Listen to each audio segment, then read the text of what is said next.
Harinkey. Thank you for showing yourself. I can see you haunt in the same way I do.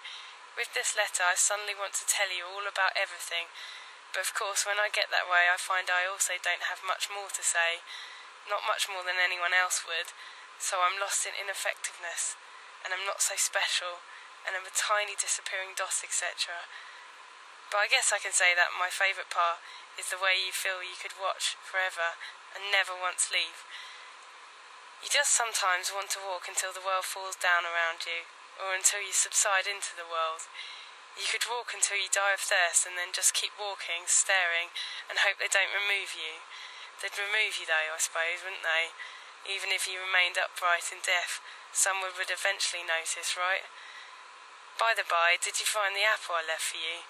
Best, Millie. As said though, Suitor X kept a spare prose with his love letters, always remarking within them that he felt strongly he would put Hannes off of him if he said too much, or was too florid and showy, too flowery, too much. He didn't want to overstate his case and put her off by showing off whirligig installations he could create with words. He didn't want to be turgid. He didn't want to repeat sentiments a million different ways with a million different written ornaments, which he could very well write things once and have them finally, forwardly put and plainly put and mean them. So his love letters said things like, "I love you," but never said things like, "You are a rose." Hannes thought this was all terribly romantic, but Hannes worried Suitor X's old-fashioned means and ways of speaking to her father, Mr. Hardeham Rigby, denoted a mind lost in a shuffle of verbiage, and anyway, she had never met Suitor X, and anyway, Hannes was unsure if she believed in marriage. And sometimes Hannes got the impression Suitor X was following her and would cough or hiccup to announce his presence, but then when she turned there was never anyone behind her. Lauren set her straight on this, noting that everyone hallucinated at least once in a while, and marriage lent a seriousness to the endeavour of love, a gravity that kept love from its regular patterns of turmoil.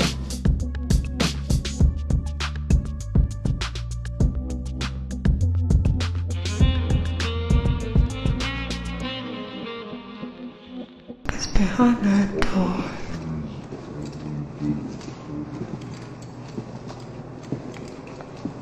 How many Cubans do we need?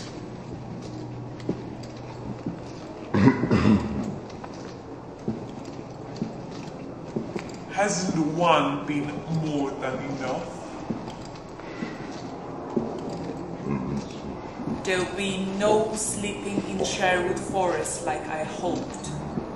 But then, I haven't even read the book, so easy come, easy go.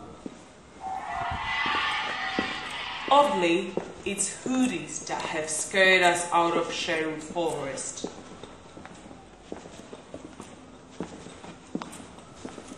Around here in Nottingham, they probably all think about Robin Hood at least once a day. It's behind that door. Here's a quick rundown of recorded history.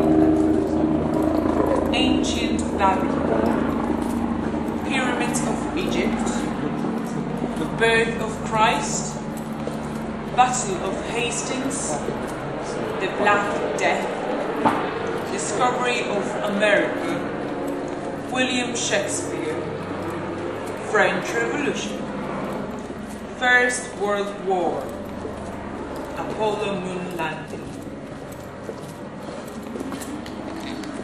If you should have a last night of camping in the forest, make sure you wee in the wee hours and check the full moon burning away the clouds into a mode of sky surrounding that full moon.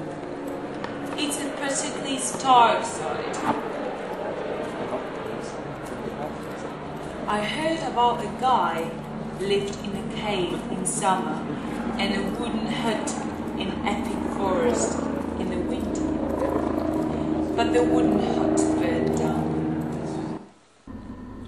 The second and third suitors that Hannes preferred above the remaining 5 suitors were the 2 suitors Hannes loved greatly for their joy of living, the smiles on their faces, their ebullience. Is that right? I can't say it. Ebullience. Ebullient. I can't say it. What is it? Ebullience. I've never heard of that in my life. Hannes loved greatly for their joy of living, the smiles on their faces, their ebullience. Is that right? I can't say it. Right. The smiles on their faces, their ebullience and enchantment, and every curve and corner of their existences, and like Suitor X, their abilities with pen and paper. However, Hannes had reservations about both Suitor Y and Z being good husbands, as they were both given to insobriety. Lauren explained that being from the church, he had many experiences with men and women run afoul of the devil in alcohol, beings as how that they were only allowed option for escape in legal terms, and churchgoers preferred by and large legality, and that alcohol was a relatively simple thing to conquer since it was a parasite from outside the person. It was nothing to reflect on the person's actual character, and that generally alcohol was vanquished when a person realised with some finality that life, even the boring bits, was precious in every detail, and that even something as uninteresting as a bit of road or cement could undergo a scientific-like devotion and a scour of appreciation, and therefore every moment was sacred and deserving of full contact memory. Hannes marvelled she had 8 suitors when even 3 would be too many.